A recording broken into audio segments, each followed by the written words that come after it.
భగభగమనే ఎండలతో దాదాపు 10 రోజులుగా అల్లాడిన రాష్ట్ర ప్రజలకు ఉపశమనం లభించింది. మంగళవారం ఆయా జిల్లాల్లో భారీ వర్షాలు కురవడంతో వాతావరణం చల్లబడింది. మరోవైపు ఈదురుగాలులు, వడగళ్ల కారణంగా రైతాంగం తీవ్రంగా నష్టపోయింది. రాష్ట్ర వ్యాప్తంగా వేర్వేరు ఘటనల్లో 7 మృతి చెందారు.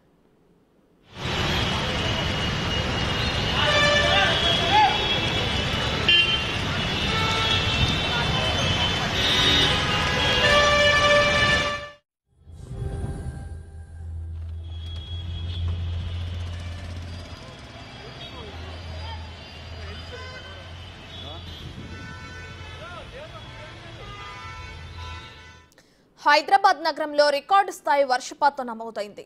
నిన్న సాయంత్రం ఒక్కసారిగా గుండెపోతుగా వాన కురవడంతో రహదారులన్నీ ట్రాఫిక్తో స్తంభించిపోయాయి. రాష్ట్రంలోనే అత్యధికంగా మియాపూర్లో 13.3, కూకట్పల్లిలో 11.2 సెంటీమీటర్ల వర్షం కురిసింది.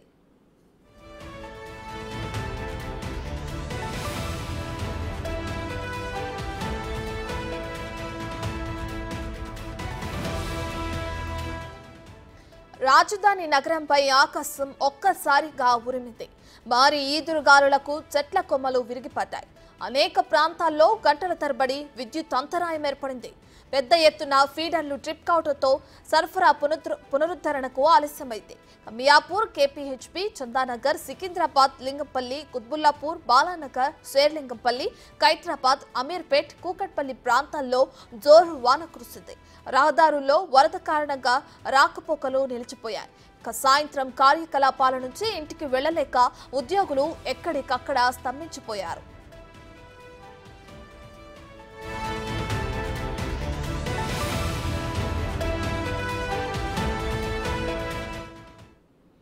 హైదరాబాద్ లో విషాదం. నిన్న రాత్రి కురిసిన గాలివాన బీభత్సానికి గోడ కూలి 7 వలస కూలీలు మృతి చెందారు.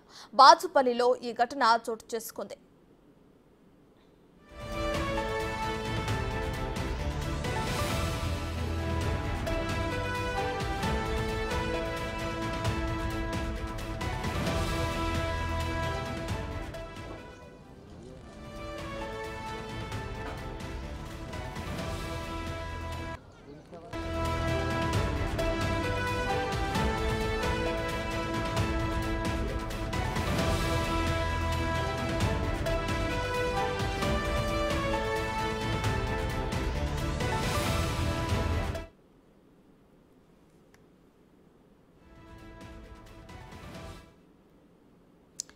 ఇదే అంశానికి సంబంధించి మరింత సమాచారాన్ని మా ప్రతినిధి రామ్ ప్రసాద్ లైవ్ లో అందిస్తారు.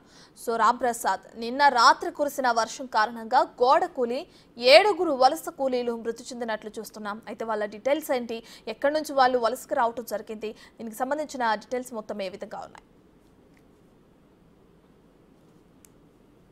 రత్న, మనం ప్రస్తుతం హైదరాబాద్ లో ఉన్నటువంటి బాచుపల్లిలో ఉన్నాం. బాచుపల్లిలో చూసినట్లయితే నిన్న రాత్రి కురిసినటువంటి భారీ వర్షానికి ఇక్కడ బాచుపల్లిలో నిర్మాణంలో ఉన్నటువంటి రైస్ హారిజన్ కన్స్ట్రక్షన్ సంబంధించినటువంటి ఒక 30 ఫీట్ల గోడ అయితే కూలడం జరిగింది. ఇక్కడ పనిచేస్తున్నటువంటి భవన నిర్మాణ కార్మికులు, వివిధ రాష్ట్రాలకు చెందినటువంటి కార్మికులు గత సంవత్సరంన్నరగా ఇక్కడ పనులు చేసుకుంటూ వాళ్ళు జీవనం కొనసాగిస్తూ ఉన్నారు. ఒక్కసారిగా నిన్న సాయంత్రం కురిసినటువంటి భారీ వర్షం కారణంగా అయితే వాళ్ళు అప్పుడే పనులు ముగించుకొని అయితే ఇక్కడికి రావడం జరిగింది. వచ్చిన క్రమంలో అయితే ఇళ్లలోకి 5 గంటల 30 నిమిషాల సమయంలో ఇంట్లోకి చేరుకున్న అనంతరం 6 గంటల 40 నిమిషాల ప్రాంతంలో ఒక్కసారిగా ఇక్కడ నిర్మించినటువంటి రిటర్నింగ్ వాల్ ఏదైతే ఉందో 30 అడుగులు ఉన్నటువంటి రిటర్నింగ్ వాల్ ఒక్కసారిగా కూలడంతో ఇక్కడ నివాసం ఉంటున్నటువంటి ఆ వాల్కు బేస్ చేసుకుని ఏర్పాటు చేసినటువంటి రేకుల షెడ్లకు సంబంధించినటువంటి రూములు అయితే సుమారు ఒక వైపు వచ్చేసి 25 రూములు, మరొక వైపు వచ్చేసి 20 రూములు. మనం ఇప్పుడు చూడవచ్చు, ఇక్కడ మనం ప్రస్తుతం ఇదే లొకేషన్లో ఉన్నాము.